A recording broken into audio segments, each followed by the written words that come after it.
یک داستان رو برای شما عرض میکنم. به این داستان واقعا اهمیت بدیم. این داستان میتونه رفلکس یا عکس العمل همه ما باشه. یک جوانی بود در خواب دیده بود، در عالم رویا دیده بود یک جوانی را که در پیشانیش 2 شاخ دیده بود. در پیشانی اون جوان شاخ بود، اون جوان خیلی جمال زیبا داشت.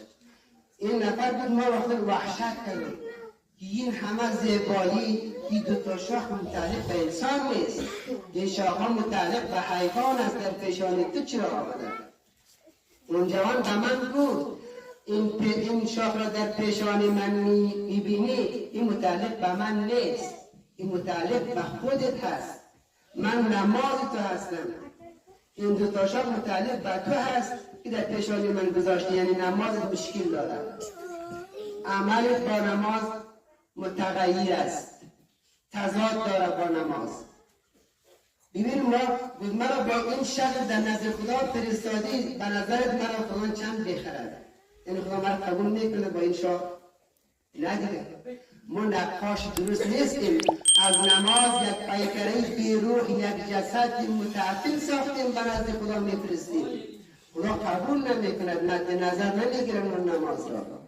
نماز را خدا هم قبول میکنند که روح شما، خون شما، قلب شما، همه شما وقتی که الله اکبر میگید با تمام دلشید الله اکبر میگوییم. این الله اکبر را در جامعه بخیر عملی کنیم. در یک منطقه فساد است یا خدای نکرده کینه هست، یا مثلا یک فقر در یک جامعه وجود داره، یک نفر مثلا غذای شب خود را ندارد، تمام اعمال اون قریه را خدا قبول نمیکنه. مگه تو که در خانه خود در اوج عیش و عشرت نشستی، همسایه نان نداره بخوره، چطور تو میتونی ادعای مسلمانی کنی و نمازت را قبول کنی؟